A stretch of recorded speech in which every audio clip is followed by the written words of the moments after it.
What is going on, squad? We got the boy back in the building. We got Jordan Elliott from Niners Nation here with us. Jordan, how are you doing on this beautiful Tuesday? I'm doing pretty good. Back-to-back wins, short week, quick turnaround. It's been a little hectic, but it's been fun. Definitely better than coming off of 2 losses. So, I'm a glass half full kind of guy. Speaking of glass half full, the 49ers took care of business against the Atlanta Falcons. And we talked about it going into it. It was just kind of a situation where the 49ers should win on paper, but it was a situation where we didn't necessarily know which team was going to show up. What did you think about the overall vibe of the San Francisco 49ers against the Titans?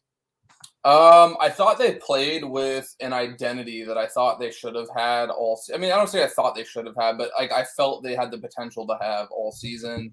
Almost like what's been missing up until this point. Like it's what we saw at training camp and the potential we saw with the amount of talent they have on the roster. I think they played their style of football, and I don't want to take anything away from it because it's a good, any win counts the same in the standings. But Atlanta's not a good team. But that, to me, also does kind of signal that I think the 49ers are in a good spot because that's what good teams do. Good teams beat up on bad teams, and they beat up on bad teams by playing their style of football. I think the 49ers just outclassed Atlanta physically all game, defensively, offensively. Devo knocked A.J. Terrell's mouthpiece out, so it wasn't just the offensive and defensive linemen. Devo's out there snatching chains. It just felt like a game where they just bullied their opposition. And again, even though I don't think Atlanta's a very, tough opponent, that to me is, again, a hallmark of a good team where you just handle business and you win the games that you should be winning on paper.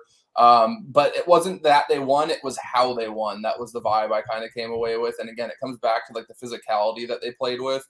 And I think that's very encouraging as we have 3 weeks left into the season, as it looks like they will be entering the playoffs, because that style of football translates come January when the games really matter. So speaking of vibe, and again, I think that is kind of the sense that a lot of us took away from the game was the energy and the way they were performing. And again, you said identity. It felt like this team finally had one. I think it's one of the reasons why we've always had a tempered confidence when talking about this team is capable of winning on paper, but it takes an identity in them actually doing it and executing on the field.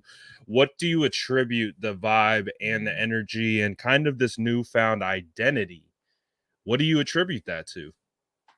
I don't know. I think just some teams just don't gel right off the bat. I think there were injuries earlier in the season. It just kind of fell into place. I don't think there's one singular thing you can point to and say, oh, well, they did this and all of a sudden things started going their way. I do think if we were going to do that, the Rams game on Monday Night Football was kind of maybe the catalyst they needed to kind of spark that belief that they can dominate a tough opponent. Because that game was kind of similar to the Atlanta game, with the only difference being the Rams are a really good team and Atlanta isn't. But similar in the regard that the 49ers just kind of out-muscled the Rams and kind of bullied them over the course of 60 minutes. And I think maybe that kind of gave them a little bit of a confidence boost and reminded them, hey, we're capable of running with anybody in this league, especially coming off of a loss against the Arizona Cardinals B team, which, again, I give credit to Arizona for the way they came in and executed. But, when you lose a game to a backup quarterback, to a team missing their, one of arguably the best receivers in football, one of their best edge players is out too, it's demoralizing. And I thought the way they rebounded against the Rams was important, but it wasn't the score. It was just how they got to that 31-10 score, where they just kind of bullied them all game long. Because since then, again, I don't know if there's one singular thing, but the 49ers are 5-1 since that game. And the only game they lost was in Seattle, where just no matter what happens, it's just fluky stuff happens up. It's almost a scheduled loss at this point every year when they go to Seattle. So it kind of is like an anomaly amongst the rest of the 6 games. But yeah, I do think that's kind of the one thing we could point to. Absolutely. And let's drill down a little bit more specifically into the offense.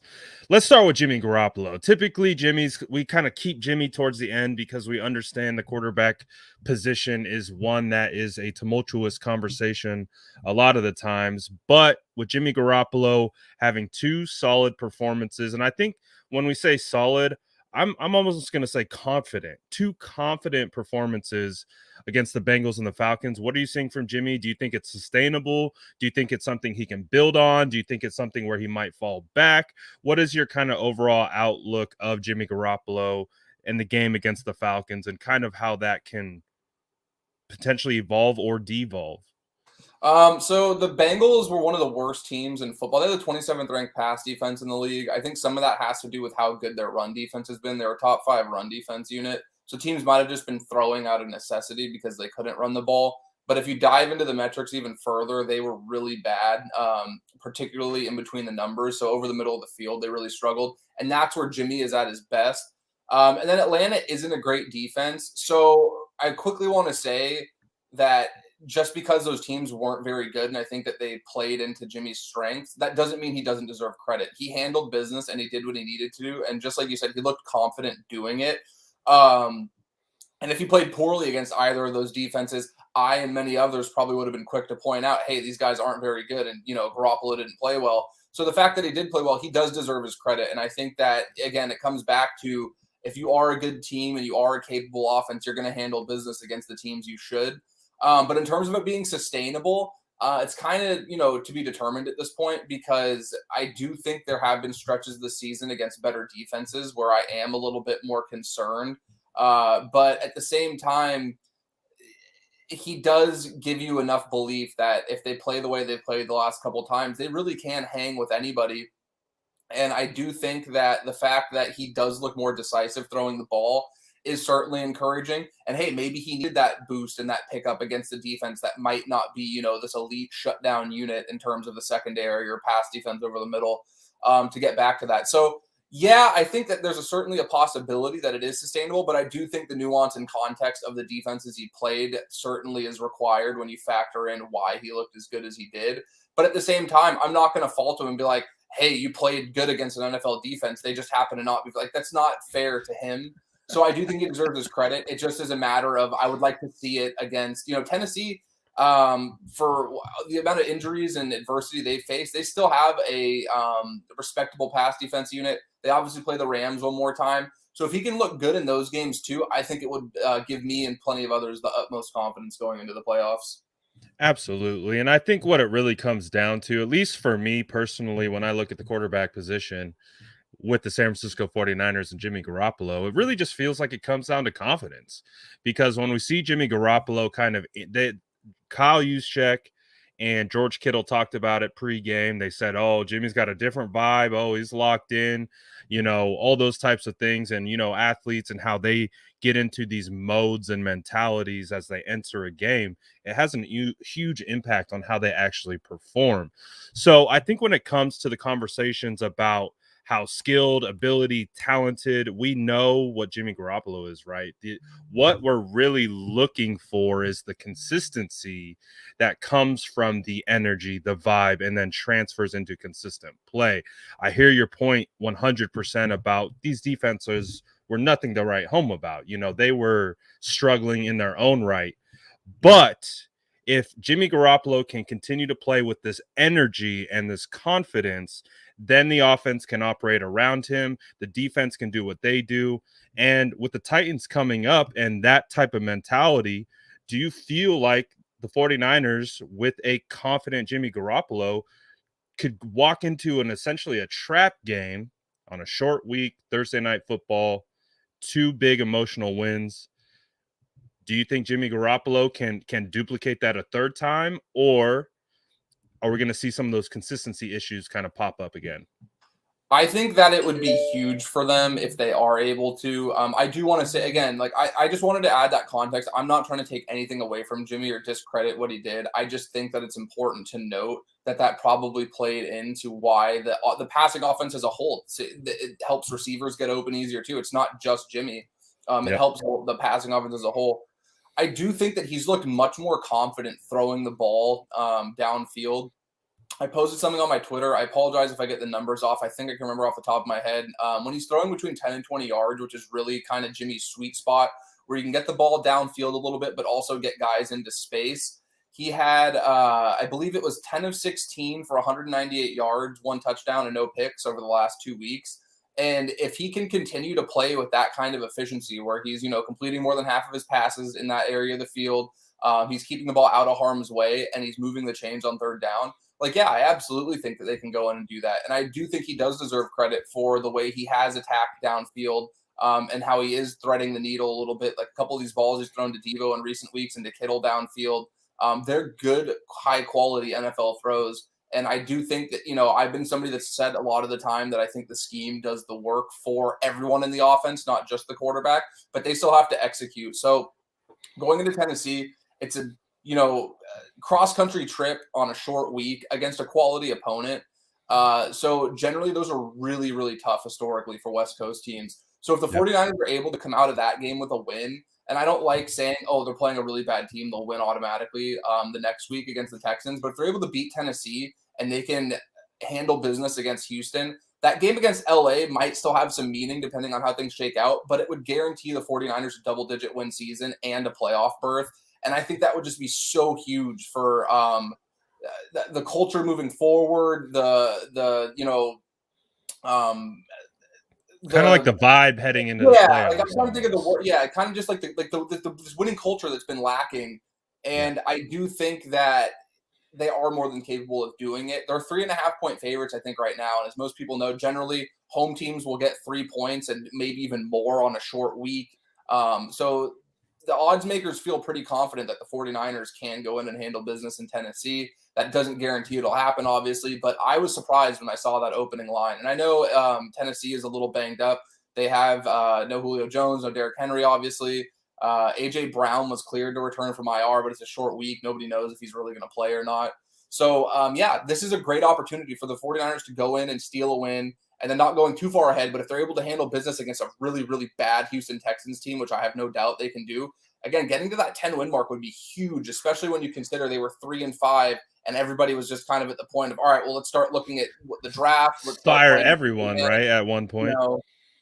So, yeah, I think they're capable of doing it. And I think that they're capable of, hitting the playoffs with a little bit of momentum, and you start hearing the cliche things. We're already seeing it a bunch. Nobody wants to play the 49ers in the playoffs. Like, that does, as cliche as it is, that does have to build some confidence for these guys where they're like, all right, people, because the teams around the league know, but it does build a little bit more confidence when they know, okay, well, people are finally respecting us again, and they know how talented we really can be as a unit. Absolutely. And when the national media starts pointing out, you got guys like Adam Rank, who's famous for the 3-13 prediction before the 2019 season where the 49ers ended up a couple plays from winning a Super Bowl. He came out and he said that he feels like the 49ers are the scariest team in the NFC. That felt like a trap to me. I'm not buying it yet. And we just know these kinds of media outlets are just going to kind of flow with the wind and as it takes them. But as we kind of get back to the game against the Falcons, what was your takeaway from this offensive unit as just from a pure blocking standpoint? They bullied the Falcons, and it was a group effort. I saw each guy on the the offensive line have at least one rep where they were given rides to the defender, and Brad, when you're a defender and you get taken for a ride by an offensive lineman, that's no fun. That's extremely demoralizing. And I think like Tom Compton, I've been worried at times with his pass protection, but he's been really good run blocking, filling in for Mike McGlinchey, which is a big loss. I know people love dumping on Mike McGlinchey, but that's a huge loss, and the way they've been able to absorb that is certainly admirable. Trent Williams, it seems like 2 or 3 times a game, just absolutely manhandles another grown man that shouldn't be thrown around the way that Trent Williams throws them around. And they, for the most part, kept Jimmy just clean. Like I know for a fact he wasn't sacked, and I don't think he ever even got hit where he ended up on the ground. I think his jersey stayed completely clean all game. The only one that I can really think of is he had that kind of awkward, like it kind of looked like he lost sense of which read he was going to have, and then he kind of scrambled in the pocket and he got hit in through. But that was really the only one that comes to mind. And that he had like 5 seconds to get rid of that. Yeah, ball. exactly. That was because of the offensive line. And the Falcons aren't, again, they're not a premier pass rushing unit. So again, it's all about tempering expectations because the Niners are going up against a really, really good defensive front this week. And I wouldn't surprise me. Hey, other players on other teams are good too. If the 49ers offensive line gives up a couple pressures, if Jimmy gets sacked a couple times, I wouldn't be surprised in the slightest. But they handled business against a subpar unit. And again, I think that that's what good teams need to do. You need to have those games where you go in and you just know you're better than your opposition and handle business, because we've seen far too many times these letdown games where they are playing a team that they should beat on paper and they are playing a team that has inferior talent, and for whatever reason they fall apart. And I think, not to drift off track from the offensive line, but just the game as a whole. When Hasty fumbles that opening kickoff, I don't know about you, I'm sitting there and I'm like, oh my God, man, you've got to be kidding me. Why? Like, why can't things ever be I thought easy? it was the worst And possible way we could have started a game. Like literally couldn't have started literally, the any only thing that would have worse. been worse is if they picked it up and ran it back into the end zone. But yeah, it Right, literally exactly, exactly, and so exactly. I think the fact that they were able to kind of overcome that adversity and handle that was really good. But yeah, the offensive line's been playing at a high level all year. I am not a fan of PFF grades, and I say that all the time. So I don't want to, sound hypocritical. But my eye test has said that they're very good. And for anybody who does like PFF grades, the 49ers are top 10 in run and pass blocking. And they have been pretty much all season. So whatever subjectivity that goes into making their grades, they feel the same way too.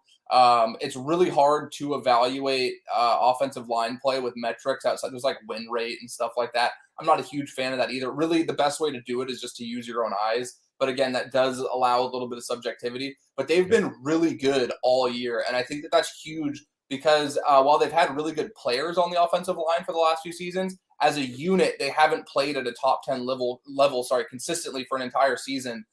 They've been really good run blocking, but they had trouble pass blocking on the interior. Whereas this year, it feels like the entire season there hasn't been a glaring weakness that's been costing them football games, and it hasn't not only been a liability, or it's not been a liability, it's been a strength of the team as well. Like if the 49ers just got back to average this year with their pass protection, you would have chalked it up as a win. They not only got back to average, they exceeded expectations, and they're playing like an elite top 5 to 7 unit when it comes to pass blocking. So it's very encouraging what we've seen this season. Absolutely. It's been a lot of fun. And I know Trent Williams is getting a ton of credit and rightfully so. But just like you talked about, the whole offensive line as a whole, including Compton, Brunskill, Mack, and Lakin, they're all doing their job at a pretty phenomenally high rate. You're gonna get your misses here or there on the O line, but that comes with the territory. The overall entire body of work they've put together this year has been fantastic. Talk a little bit about the emphasis we keep seeing from these wide receivers blocking. You got Debo blocking for Aiyuk. You got Juwan Jennings continuing to manhandle people. Where does that come from? Where does that vibe come from? So ideally, you'd like to think that these guys are going to block like that no matter what. But when you're losing, by 2 scores to the Cardinals B team, like it's pretty hard to, drum up the enthusiasm to be giving your 110% every time you're run blocking. But when you're on a nice winning streak, when you're rolling, when you're getting it feels like you're getting Oh anything you want yeah. offensively. That starts to get fun. As fun as it is to catch touchdown passes, I think a lot of these guys on the team get more joy. We've heard Kittle say it directly. He's like, I like pancaking guys more than I like scoring touchdowns. I don't know if Mhm. that was a direct. He said something along those lines. I know exactly Jawan, what. Yeah, yeah, exactly. He's Jawan right Jennings that way. clearly looks like a guy who you guys remember that Jacksonville game where he blocked the defender so ferociously that this guy's in his face. They drew that unnecessary roughness penalty or something. He's just sitting there smiling in the guy's face. And and Debo, like they're just playing Aiyuk too. I do want to give a shout out to Aiyuk because we did talk on your show earlier this year that maybe the reason why he was in the doghouse was because he wasn't giving 110% as a run blocker. And the last few weeks, he has been not only just tremendously skilled, but you can tell that the effort is there too.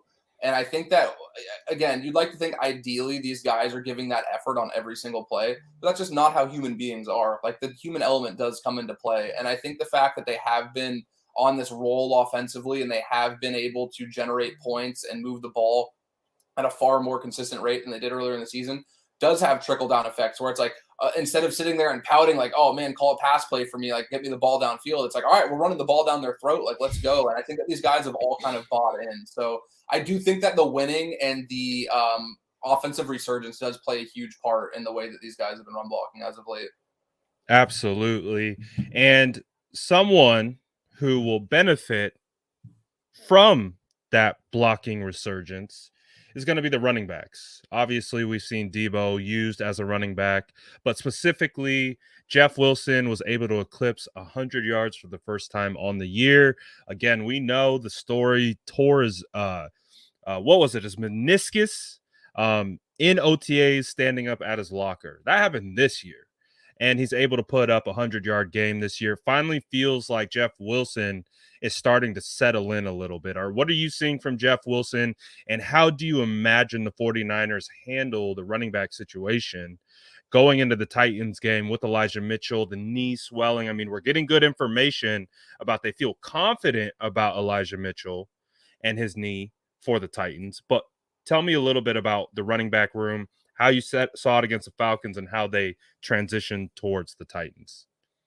So with Raheem Mostert, because I think Raheem Mostert's the best running back on the team, and I think anybody who would argue that they wouldn't get very far with that debate. But he's obviously out for the season, so unfortunately he can't factor into their plans going forward. So with that said, I think that Jeff Wilson is the best active running back on the team. I think he's the best running back remaining with Mostert out. I think that he's a player. He's just a special player who has a really good feel for finding soft spots in the zone blocking.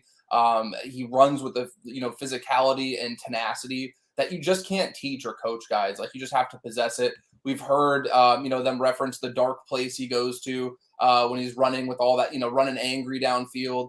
I am a huge Jeff Wilson fan. I truly enjoy watching him and breaking down his game. And while I think Elijah Mitchell has played admirably this season, I definitely think that there needs to be some sort of 50-50 timeshare between both, which would allow, hypothetically and ideally allow them both to stay a little bit fresher heading into a playoff push. And if Mitchell is still a little banged up and that knee, you're not quite sure, I would hold him out and give him, because, they get through this game. They have 10 days before their next game. You're playing Houston. Again, that's another game where you shouldn't be so heavily dependent. And you can start heading in towards the playoffs, hopefully getting these guys towards 100%. So I think that Jeff Wilson should get the lion's share of the carries this week if he is healthy and if his knee is has held up and hasn't swelled up or anything like that. Yeah, I think that he is looking like the guy that he has always been when he's capable and healthy. And I think, there was a little bit of rust coming back. Anytime you're dealing with knee injuries, it can be a little tough. But, again, just to keep it simple, I think Jeff Wilson's the best running back they have on the team currently that they will be able to use for the rest of the season. So anytime he gets the ball, it's a big victory, in my opinion. Absolutely. I think the biggest thing that I've taken away from Jeff Wilson, and we saw it earlier in the year, but you could see it's just wasn't really finding the lanes, or they weren't opening for him, but he was able to really showcase his vision. And I think his vision was on full display against the Falcons. So it was phenomenal to see him get back to speed. And I kind of agree with you. I kind of agree with the Mitchell thought process. I wouldn't mind keeping Mitchell on ice, because although Mitchell has been a phenomenal producer for the 49ers in his rookie season, just like you mentioned, the playoffs are right around the corner, and there's 2 games left. There's 2 games left in this year after the Titans game. Maybe put Mitchell on ice. Just give him that extra break. Let's see what Jeff Wilson does, and bring Mitchell back maybe against the Titans. So I kind of agree. I'm sorry, against the Texans. So I'm kind of in that same boat, but we'll see what they do on a short week. Again, it's going to be all hands on deck. What do you see from the skill positions? Tell me a little bit about Debo, Aiyuk, the Yak Bros, what you're seeing, sprinkling a little Juwan Jennings in there. What are you seeing from the skill players on the offense? I think that Brandon Aiyuk is playing at a level that we all thought he was capable of playing after the way he looked his rookie year, after seeing all his tape coming out of college. He is a guy who's playing with a lot of confidence. The confidence does get thrown around a lot for the quarterback position, which is fair, but the guys catching the ball have to have confidence too. And I think that a huge play was when he got called for that false start and it backs them up. It's 1st and 15. That 5 yards makes a big difference. That there's plenty of drives that get stalled out and killed in the NFL based on that one little penalty on 1st down. And instead of holding his head low or getting phased out, I loved that they had the confidence to go back to him, and they hit him on a quick slant that he ends up taking for, I think it was like a 36-yard gain downfield. So Aiyuk to me is playing like a guy that is the player we always knew he was capable of being, and it's really nice to see that coming to fruition.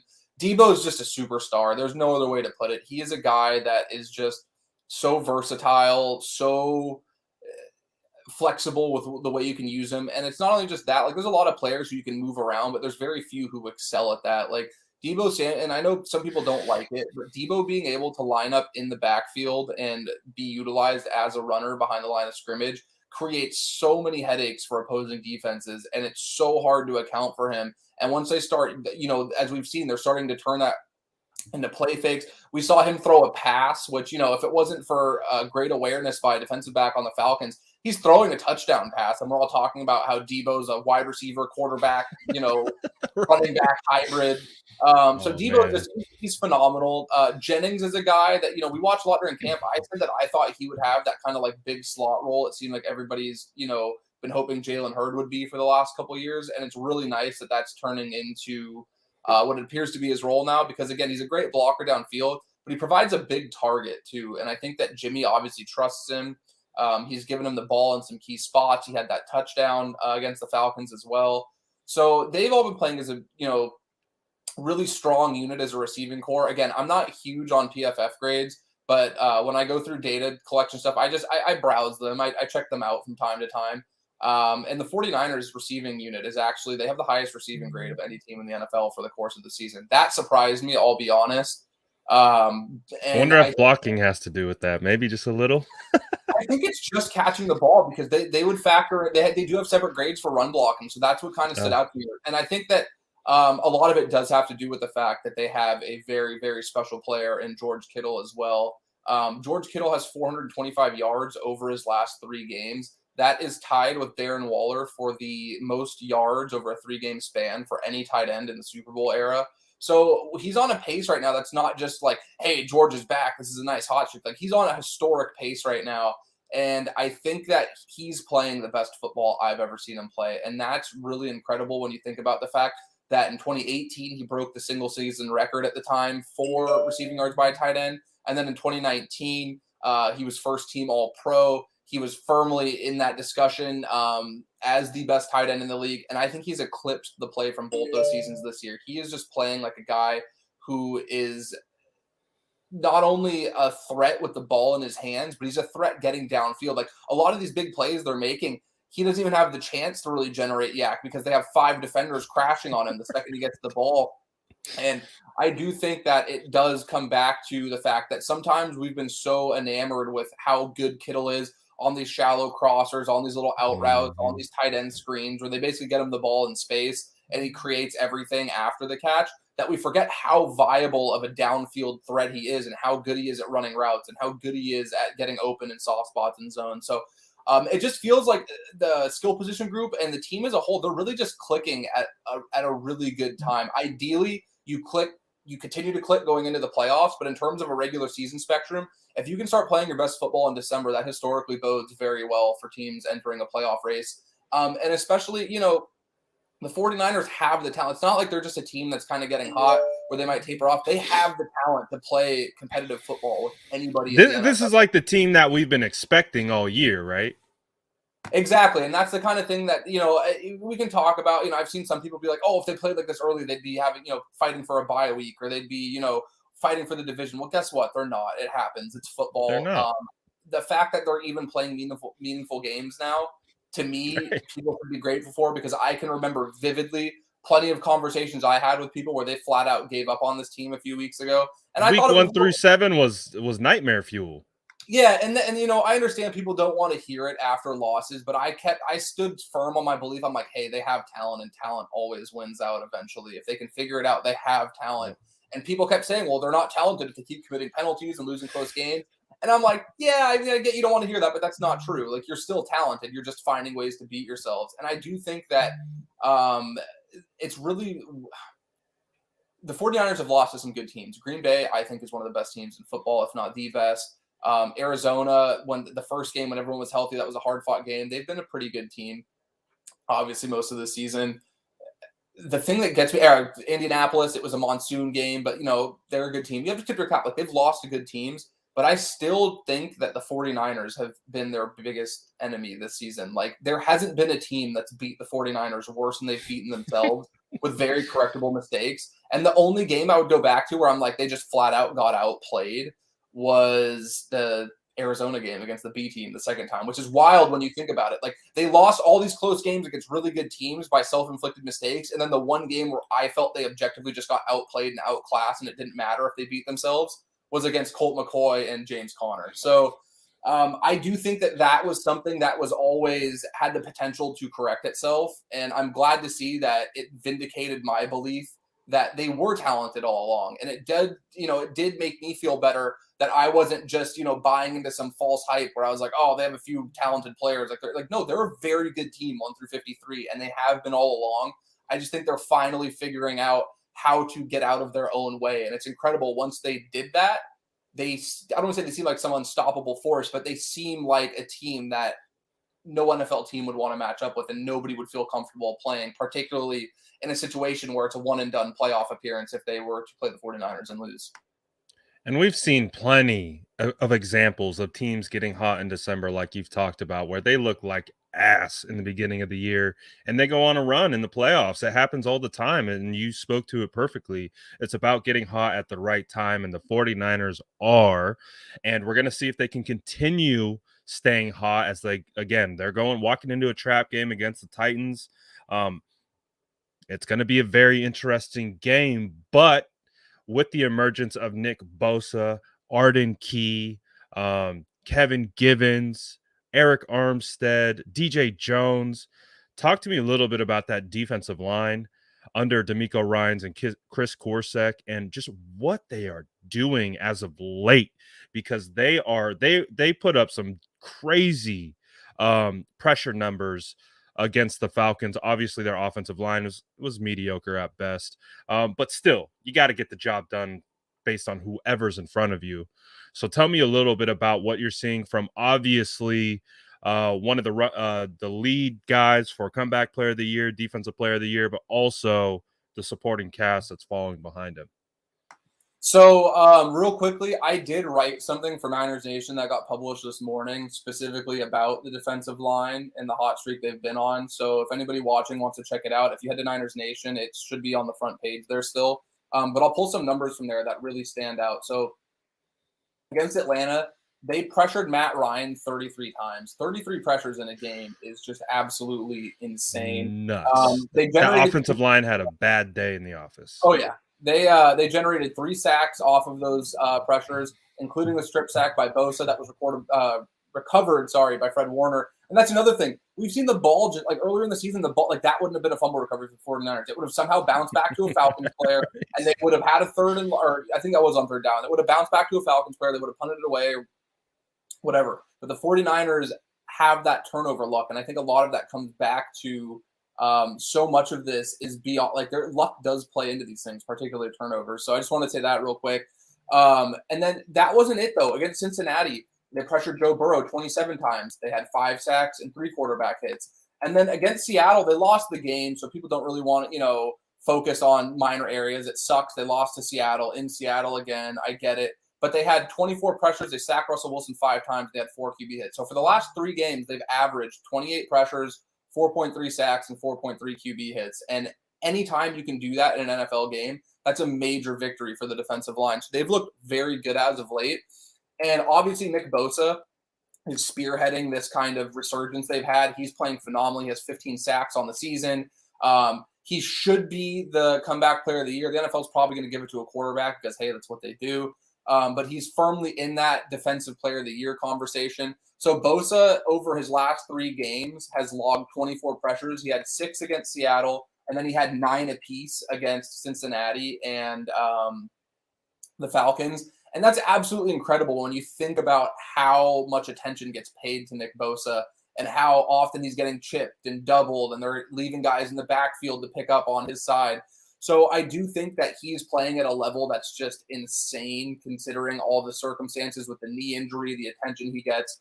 But I do want to point out that it isn't just Nick Bosa. So the 49ers have had 3 different players over the last 3 games register 4+ pressures in the same game. So that means 3 different times they've had at least 3 guys getting to the quarterback 4 more times. And that means that pressure generated isn't just coming from Nick Bosa or from one other player. Their production has been very balanced.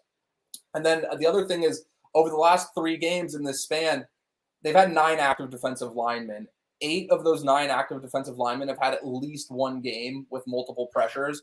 So the only person who did it was Jordan Willis, and he's gotten fewer snaps than most, and he also still had pressures in 2 of those 3 games. He just had one game that wasn't too great, wasn't anything to write home about. But I do think that was what jumped out to me the most, was that they are going 9 deep right now with 9 guys that can all get after the quarterback, particularly with these big guys inside. Armstead, Givens, Key, DJ Jones, Contavious Street, like all of these guys are able to get at the quarterback at a rate that is just so tiresome for offensive linemen going up against them.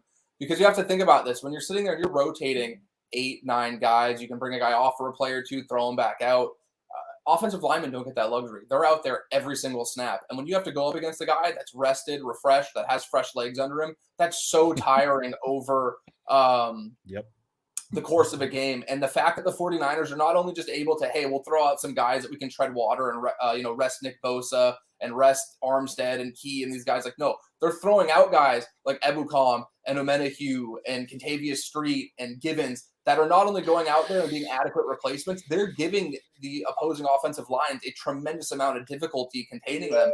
So I do think that it's very important to note that the 49ers defensive line is playing their best football of the season in December, because that's never something you hear in the NFL. It's very rare because the course of a season, the wear and tear of fighting in the trenches, you're not going to hear guys be like, hey, yeah, it's December. I feel great. I'm rested. I feel good right now. Like, they're worn down and battered. It's hard to play football for 4.5, 5 months. So the fact that they're peaking at this point in time and the run game is getting going, like, to me, that's the most intriguing part of the way that the season is kind of unfolding. Because in the playoffs, there's a decades-long track record of success for teams that can pressure opposing quarterbacks and can run the football on offense. And the 49ers right now look like a team who are very capable of doing both. So I'm extremely excited. And I do think it also comes back to I know I personally spent a lot of time writing and talking about how much depth was on the D-line and how I really liked while I don't think it was as top-end talented as 2019, they had more back-end depth, because we saw in 2019 they kind of did run out of gas towards the end, which is to be expected. It's a long season. They had a lot of injuries, and a lot of these guys are taking a lot of snaps. So this year, I'm very excited with the depth they have, and I'm really happy to see that it's starting to come to fruition. And we're really seeing these guys that are the 6th, 7th, 8th, 9th pass rushers not only come in and not allow a significant drop-off, but come in and get after the quarterback and wreak havoc on opposing offenses. So, yeah, this D-line rotation has just been phenomenal. And, again, I wrote about it in more detail. If you guys want to check it out, it is on NinersNation.com. I always greatly appreciate anybody checking out my work, but it'd be much easier than me just spending a bunch more time than I already have talking about it. But, yeah, I'm very excited about the defensive line. Absolutely. The defensive line has been phenomenal, and you're kind of seeing it have an impact on the rest of the defense. What are you seeing from kind of the middle of the field with linebackers like Fred? Obviously, Azeez Al-Shaair has been out, but Fred Warner is back. And then on the back end, you also have Tartt and Ward. Tell me a little bit about that middle of the defense and how they're being able to be effective. And then we'll get to kind of the edges, which are cornerbacks, but we'll get there. Just tell me a little bit about how the middle of our defense is performing right now. I think that Fred Warner played his best game of the season. That's first off what I would start with. He just looked incredible against Atlanta. He hasn't had a bad year by any stretch, but I think he was so good last year that even really good Fred Warner isn't going to eclipse the elite best linebacker in the league, Fred Warner, we saw last year. There was talk about regression and talk about, Fred Warner's having this down year. And again, a down year for Fred Warner is a career year for most linebackers. But I think that game against the Falcons was the first time all season where I'm like, man, this looks like 2020 Fred Warner. This looks like all-pro Fred. And again, that doesn't mean that he hasn't looked like that at times this season, but it was the first time I felt for 60 minutes where he just looked like one of the best players on the field. And he's a tremendously talented player. It was only a matter of time before he got back to that. And again, I don't want to penalize the guy for playing so well that they set the bar so high that anything else is going to seem like a disappointment. That's not fair to them. But I do think he deserves credit for how well he played. I did think that Marcel Harris filled in very admirably. Obviously, Azeez Al-Shaair was out. Demetrius Fennigan-Fowles has played very well, and his role filling in as well. There haven't been any plays where I'm like, oh man, busted coverage, or oh man, they missed the run fit here. Like there weren't any plays that I came away with immediately where I was like, oh man, missing Azeez Al-Shaair is really hurting them right now. Because I remember vividly, I tweeted that out during, I think it was like the Bears game, one of the games missed early in the year. I'm like, man, they are really missing Al-Shaair right now. And I haven't felt like that in the I last think you couple of even weeks. went a step further and called them they're missing their best linebacker on the That team. was a joke, but kind of like kind of joke. No, but to Not your really. point though, that's how well Aziz has been playing, right? And it's kind No, of so like I don't want to sit here and say that he's better than Fred Warner just from a talent standpoint, but if we're talking about just the play this season, yeah, he's been the best linebacker on the team, and right. I have no problem debating that. I'd be happy to have that conversation with anyone who wants to, but I don't want to sound like I'm disrespecting Fred Warner. Fred Warner's, in my opinion, the most complete linebacker in the league. He's so good. His ability to pick up opposing tight ends and slot receivers and pick up the number 3 in the passing game for a punt, like it's incredible. He covers guys like a safety, and he's playing the run like the great linebacker we know he is. And then in terms of Tartt and Ward, they, in my opinion, are the best safety duo in the league. There are some other Ooh. tandems. I know a lot of people like Poyer and Hyde for Buffalo, but my biggest thing with Buffalo is that they've had a propensity for when they play these really tough physical teams that can run the ball, like the 49ers, like the Colts, like the Bucks did. They don't get down and bang in the box the way that Tartt and Ward are capable of. And that to me is what separates them. And again, I understand I cover the 49ers. I'm a 49ers, I'm going to sound biased saying I think they're the best, but I truly say that with the most objectivity I could have in my heart. Like they are so talented, and the chemistry they have with one another is just so special. So real quick, I'd point out on that first drive, Atlanta gets the ball on like the 12-yard line. They get down to the 49ers 1-yard line. They have first and goal from the 49ers 1-yard line. The 49ers defense keeps them out of the end zone on 4 plays inside their own 1-yard line. That is just insane when you think about it. Like goal line stands happen, but when the first play of the goal line stand literally starts and there's no false start, there's no negative tackle for life. It's literally 4 plays inside the 1-yard line and they don't get in. And the play that Atlanta had the best chance of scoring on, in my opinion, was actually the 4th down play where they ran a little rub route pick play where they basically had Kyle Pitts kind of leak out on an out route to the right, and they had Tajay Sharp basically run directly into Ambry Thomas with the intention of taking out Thomas and Jaquiski Tartt, who was responsible for Kyle Pitts on the play. And Tartt really is a player that is super underrated and has been underappreciated for a great amount of time. Physically, I think people know that he can tackle and they see these big hits he lays on people, but his IQ is insane. So on this play, as this pick play is coming at him, he has the depth to work laterally, to keep the same amount of depth, to stay back and move laterally so as to not be erased from this play, and then has the burst to explode onto the football and break up what would have been just a layup, easy completion for a veteran quarterback like Matt Ryan to Kyle Pitts, and breaks up this pass on the 1-yard line. So you have that, and then you also have a stand inside the 10-yard line later in the game where they run this like Atlanta motions a receiver from left to right, and then they toss. They make it look like it's a run play to the right, and then they toss back to the left side to Cordarrelle Patterson, who is extremely tough to tackle in the open field. And Jimmy Ward just stonewalls him short of the line to gain on 4th and 1. And then the following 4th down stand, Ryan gets out of the pocket, and I'm like, okay, he's running into the end zone. There's nobody anywhere near him. And then Marcel Harris and Tartt come in, and people probably remember this play pretty vividly. Jaquiski laid the boom on Matt Ryan. Like, Matt Ryan's probably still feeling Perfect that form tackle. Dude, he hit him, and he took him out in a way because Matt Ryan was a runner at that point. He's not going to be protected by that horrendous call we saw earlier in the game. I don't want to talk about it on RDT. And he comes and just lays him out. And then on the very next play, Atlanta, I forget the receiver. I apologize on the Falcons. They tried to get the ball to. But you can literally see this guy as he's going up to get a ball that was thrown a little high. He takes his eyes off the football because he sees Jaquiski Tartt waiting for him. And as he's there, he takes Tartt and ends up flipping over. So Jimmy Ward has gotten the credit that he has long deserved, and I'm very happy to see that. But he's gotten a lot of airtime. Jaquiski Tartt hasn't gotten the airtime he deserves, and I will talk about it until people don't want to hear it anymore because it needs to be said how important this guy is to the 49ers defense. I wrote a piece last week about it. I pulled up some numbers. The 49ers points per game when he's on the field versus off the field increases by almost a touchdown when he's not there. They're giving up 7 more points a game when he's not there. They Wow. give up over 50 more yards per game. They give up over 45 more passing yards per game. Like, all these statistics end up clearly showing how vital he is to the defense.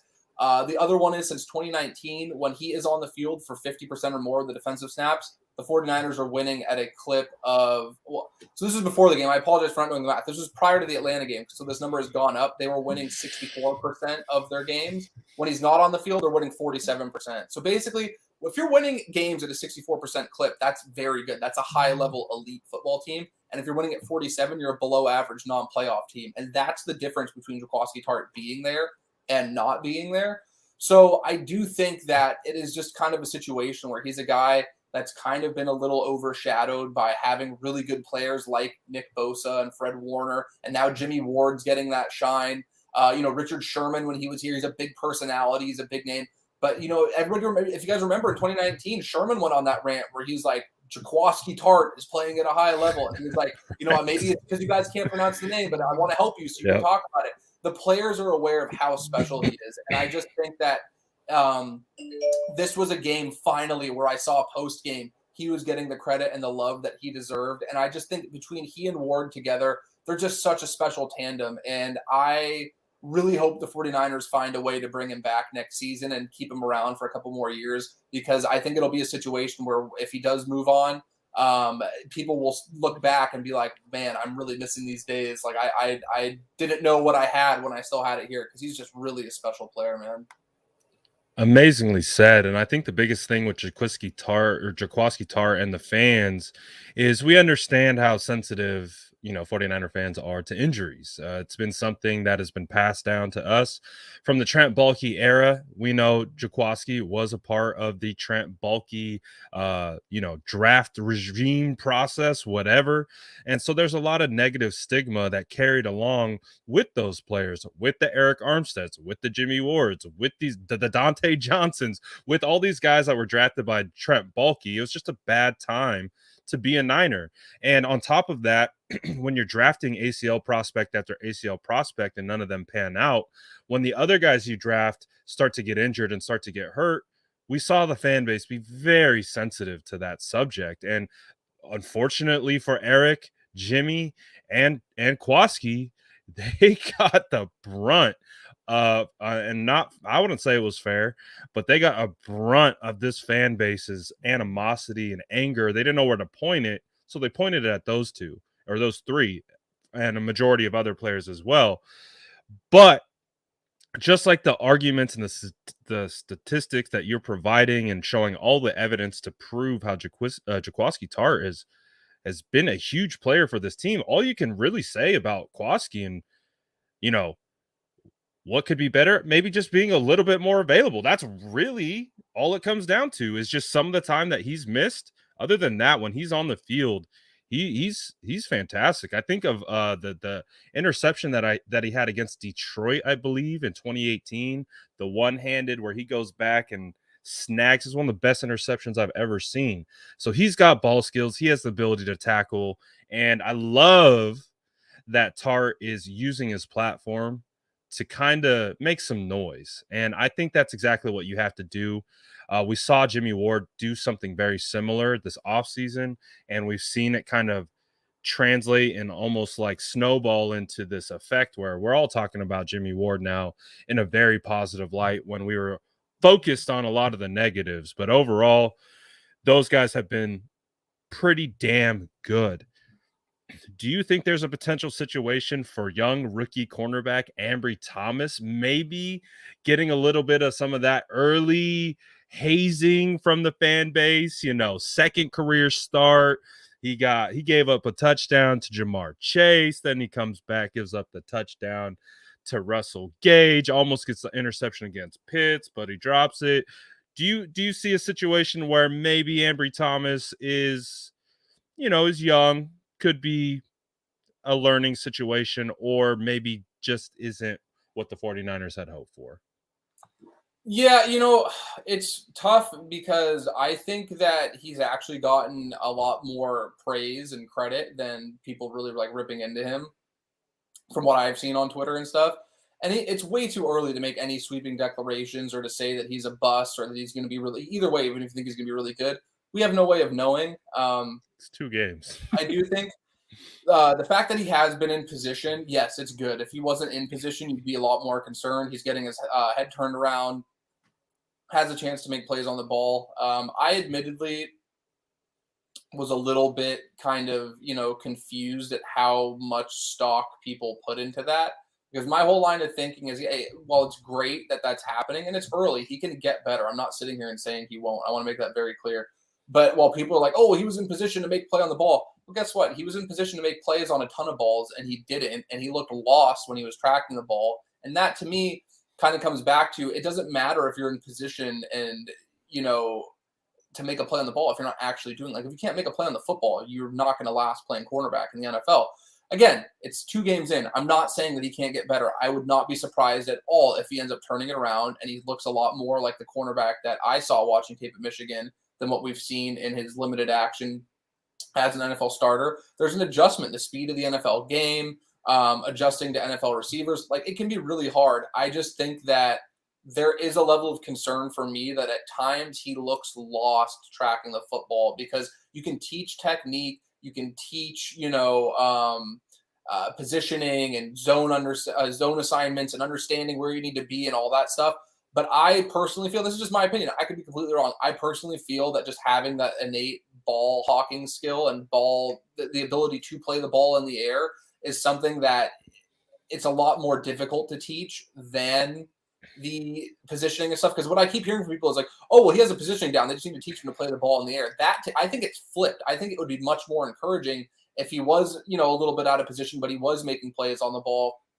But again, I'm no DB expert. I'm just some guy. It's just my opinion. I could be wrong. And I'm not sitting here saying that I don't think Ambry Thomas is going to be a good player. I just came away a little concerned that it felt like there were a lot of instances like, hey, if you got beat a couple times, I'd be like, all right, hey, it happens. It happens to even the best cornerbacks. But it felt like every time there was a 50-50 ball where he could make a play on the ball, he was getting beat and wasn't making a play on the ball. And again, limited sample size, I get it. I just think that that's something to watch going forward, because it seems like a pattern more than an anomaly in the short sample size we've been given. But Kyle Shanahan's spoken very highly of him. I do think the way that the defense played around him and picked him up definitely highlighted how strong the unit is, because it's really hard when you have a guy that opposing offenses are going to pick on. And, Russell Gage isn't an elite receiver. He's good. And Jamar Chase looks like a generational talent. So I do want to give Thomas the nuance and context and the benefit of the doubt of, hey, it's not like he's out here getting, routed by practice squad guys. He's going up against really good NFL players. It happens. I just want to see a little bit more awareness with the ball in the air and a little bit better ball skills. But again, at the same time, that could happen. It's 2 games in. I don't like making judgments on players until I've seen at least a full body of, full season worth of games. So he has plenty of time to get better. And I have no doubt that he's capable of doing that. So if people see me talking about him, I'm not sitting here telling people he's going to be a bust or I don't think he can get better.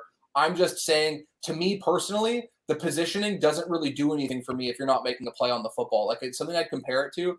Nick Mullins always knew where to go with the football. He was very cerebral. That's why you heard the stuff last year about how Nick Mullins is the smartest quarterback in the room. If anybody remembers that Monday night game against Buffalo, the ESPN guys, they didn't just pull that out of nowhere. They were told that by somebody within the 49ers coaching staff during interviews leading up to this game. Nick Mullins, I never doubted that he knew where to go with the football, but he also doesn't have a great arm and he's not very physically gifted. And a lot of times, even though he knew where to go with the football, it didn't end up getting there. So that whole positioning argument kind of reminded me of that. I know it's not the same thing, but if you don't have the complete package, it really doesn't matter. Like, hey, you know where to be, in position, that's awesome. But if you're not making a play on the football and the other team's still scoring points, it's a moral victory that doesn't really hold much weight for me in this vacuum of a couple games.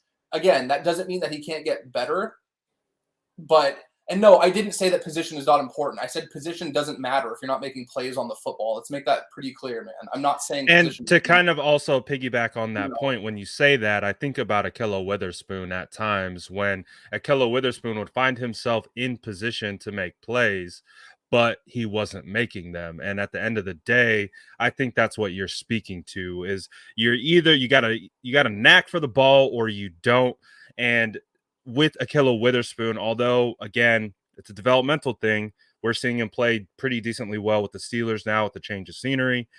Again, it can be a multitude of different things, but to your point, I get what you're saying. You're saying it doesn't matter if you're playing clamped coverage and everyone's catching the ball right over your head.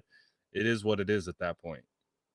Yeah, and that's all I'm saying. Positioning is extremely important. You want guys to be in a good spot. Like I'm not downplaying the importance of being in the right spot because we've seen plenty of times over the years with 49ers DBs, they haven't been in the right spot. But I'm just saying that that doesn't really matter in the grand scheme of things because if you're still not making a play on the football and the other team's racking up yards and scoring points because of it, they don't get less points on the scoreboard just because you happen to be in the right position. Like you have to ultimately make a play on the football. And that's the only point that I'm making.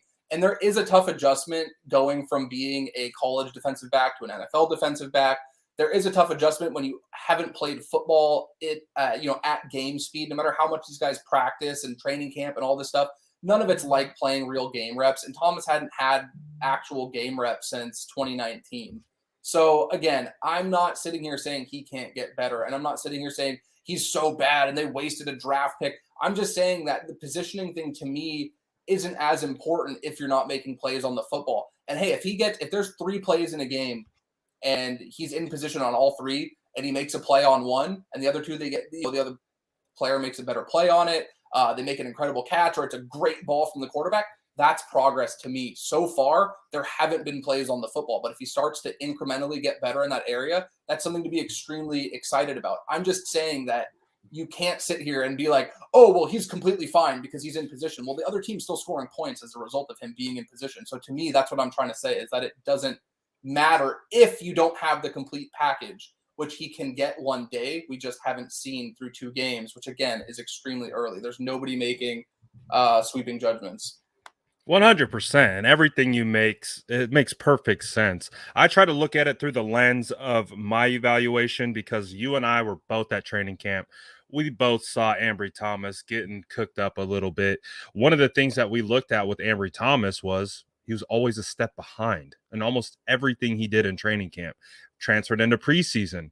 So when we were evaluating Ambry Thomas through the college, the draft process, once he was drafted, we hopped into the tape, we watch all the tape, then we get our eyes on him in training camp, and we're like, okay, just similar thing with Aaron Banks. The tape looks okay, but then when we get in person, we're like, okay, it's a little bit of a different animal for these guys. You can see the game is moving much, much faster for them. And as we know, the transition, I think I have a lot of respect for the cornerback position because as being an offensive lineman, I think it's one of the hardest positions in football. Obviously, playing quarterback's really hard. All these other positions are really hard, but cornerback is also hard in the sense because you're reactive. Just like offensive line, when you're in a pass blocking situation, you're kind of reactive to what they're trying to do to you. They're trying to throw moves on you. They're trying to break you off, do all these different kinds of things. So I feel like not everyone's going to come in and be great right away.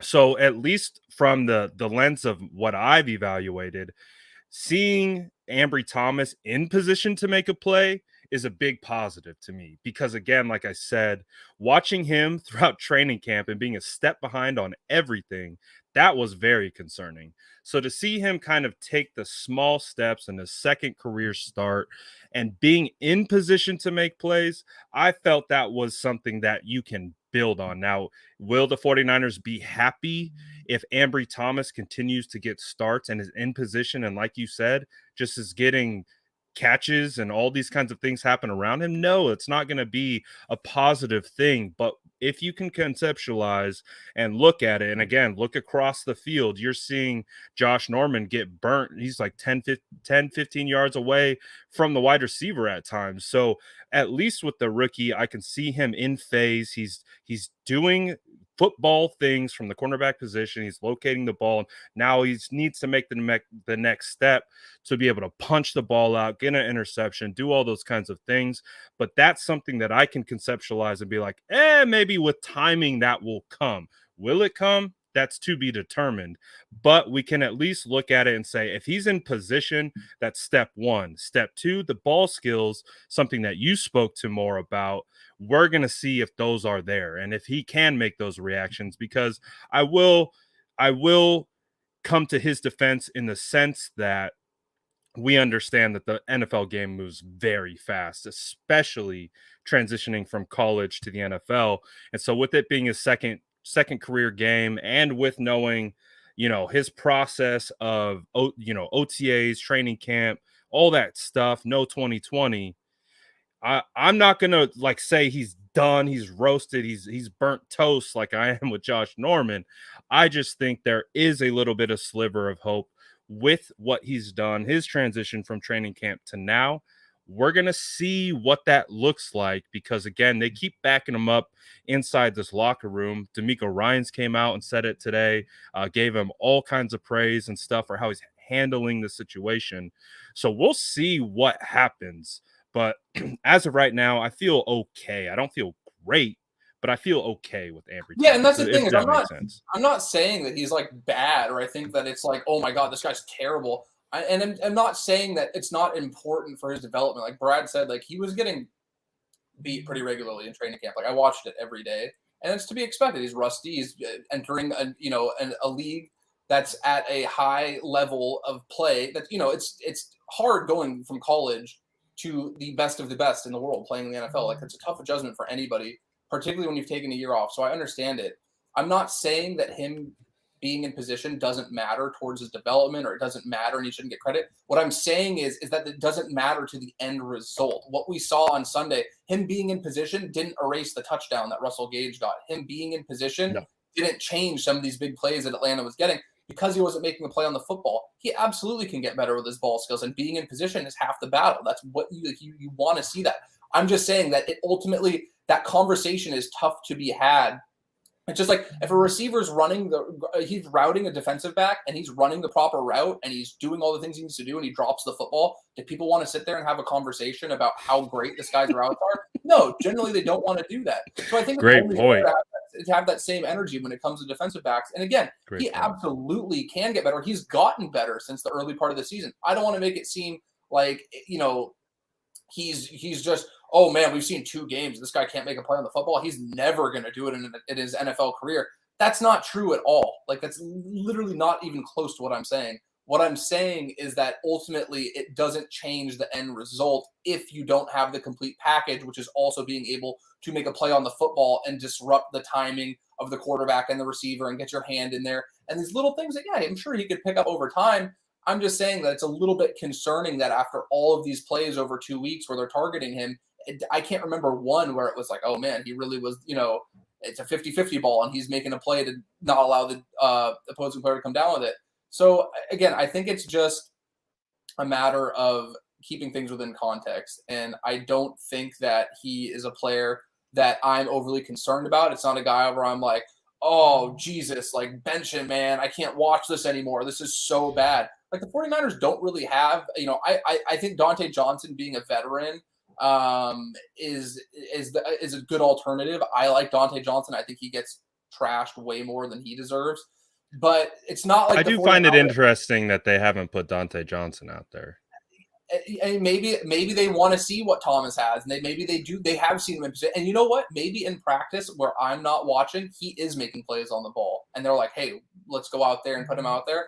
And again, it's a small sample size, and he probably over a larger sample size will round out and will make plays on the ball. And if he is in position, he's at least having a shot to do that. So again, I just want to make it very clear. I'm not saying that the positioning isn't important for defensive backs, and I'm not saying that I don't think Thomas will be good. I'm just saying that him being in position as he was didn't change the end result of him being beat on the play, and that's what's the most important. It's a results-oriented business. The results matter. And that's what's important. So that's what I'm saying. When I say positioning doesn't matter, that doesn't mean it doesn't matter in general. It means that it didn't change the outcome of that play because it wasn't the full spectrum of it. So that's all I'm trying to say. I hope people understand that because positioning is incredibly important for defensive backs. Yeah, the right absolutely. Incredibly important for any position in the NFL, but especially defensive backs. And yeah, I'm not completely, out on Thomas because of 2 games where he had chances to make plays on the ball and didn't. Like, he has plenty of time to get better, and he absolutely could. Like, I don't doubt that in the slightest. I just want to make that super clear.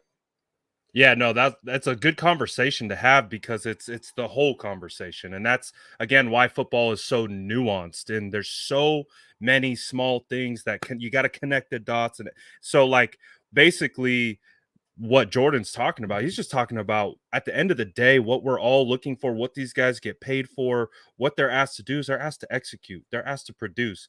Now, Ambry Thomas didn't do that, and we saw the results of it.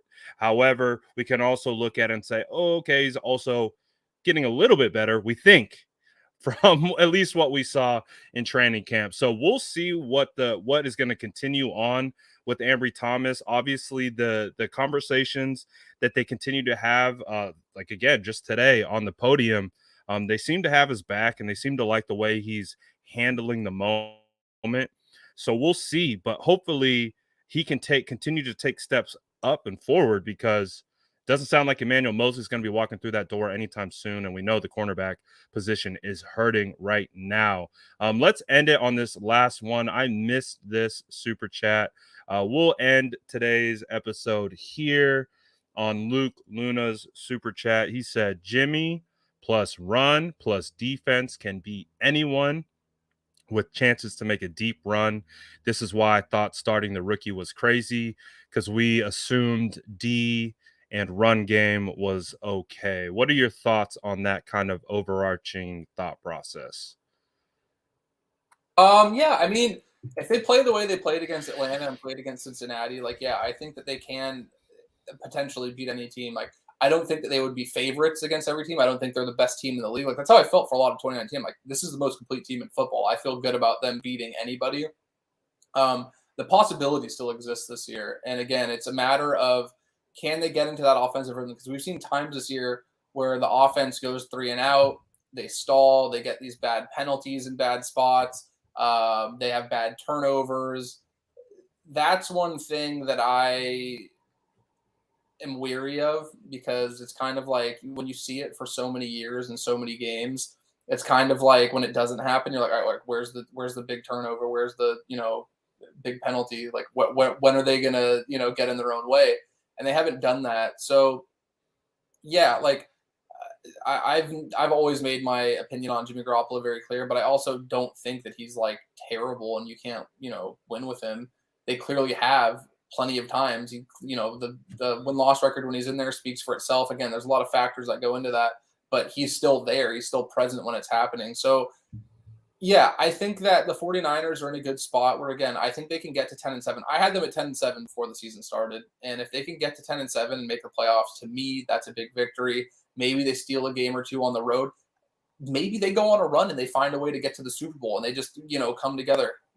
The Giants in 2011 and the Ravens in 2012, ironically enough, two teams that Yep, eliminated the exactly. 49ers, come to mind to me as teams that really just, never really looked like the most dominant team in football during the season, but found a way to get hot at just the right time. And the 49ers ability to run the football and rush the passer and play defense. Like I see people all the time like, oh, the secondary is so bad that they're not going to be able to make it.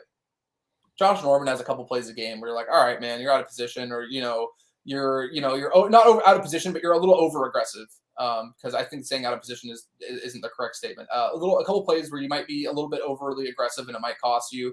And obviously they have a rookie starting at corner with Mosley out. We don't know what's going to happen, but Tartt and Ward are still there. They're extremely good. Like this whole blanket statement that the secondary is going to keep them from making some deep playoff run, I don't think is fair. And I think if they get Al-Shaair back and this defensive line continues to play the way they've played, being 9 deep with that rotation, they have a chance to go in and beat anybody. I don't think, again, that they're favorites or that it should be expected that they're just going to go on this miraculous run. Winning 3 road playoff games is really, really hard. There's a reason why only a few teams have succeeded at doing that.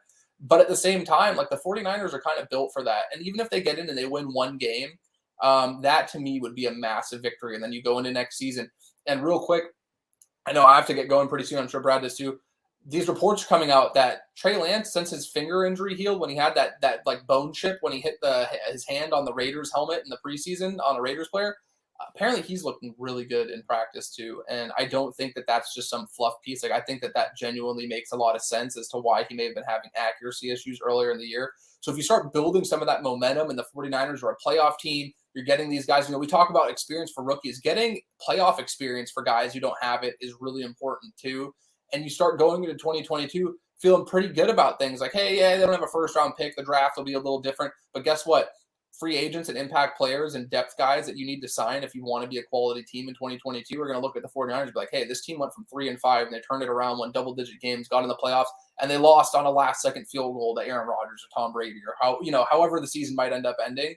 And it starts to cultivate momentum that you need if you want to carry forward this Super Bowl window that the 49ers, I think, were hoping to open, having all the blue chip talent they have, and then adding a dynamic talent like Trey Lance. So, yeah, things are shaping up for them really well. There are a lot, and if you look around, like Arizona is getting hurt. They're probably not going to have DeAndre Hopkins for the rest of the year. The Rams have, I think, are still a dangerous team, but there's teams around the league that are kind of starting to falter right now. The Buccaneers just got shut out at home by a Saints team that's not the greatest.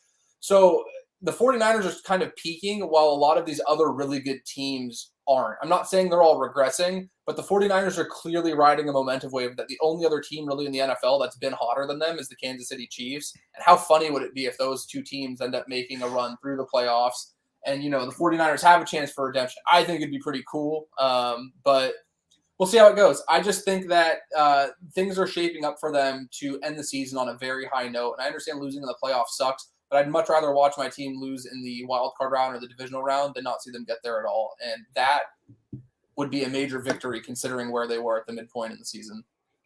Absolutely. Well said. And we have a little bit of news that just came out. Running back Trey Sermon, his window has been opened from injured reserve, so he has an opportunity to potentially be available for the Titans. Maybe another reason why Mitchell doesn't go. But Jordan, I appreciate your time. Always amazing conversation about the team. Let everyone know where they can find you. You just wrote that article about the defensive line and the crazy numbers that they're having. Where can they find you and follow you, my guy? You can follow me on Twitter. My @ is /_cousin. And then you can find me at Niners Nation. I do write a few pieces a week for them. I have one that I wrote this morning about the defensive line, and then one I wrote yesterday about the recapping the Falcons game. So, yeah, like I said, I always appreciate anybody who checks out my work. I always appreciate any feedback, any thoughts on stuff. And thank you guys for listening to me and what I have to say. And also, too, before we get out of here, Jordan has been credentialed for the Senior Bowl. Jordan and I will be in Mobile, Alabama this year to cover the Reese's Senior Bowl. Part 2 for me, part 1 for Jordan. It's going to be a blast. So I know we're talking about this year. We got a couple games left. Maybe we're going to be talking about the playoffs, but just know Jordan and I are going to be all over this offseason, the draft, free agency. We're going to be covering it, and we'll be there live from Mobile, Alabama. It's going to be a blast. Appreciate everyone, as always, for popping in and checking in and supporting both Jordan and I's content. Until next week, again, we got a game on Thursday. It's going to be wild. Then we got the holidays. So I hope everyone has a fantastic time with their families. And Jordan, you be good and be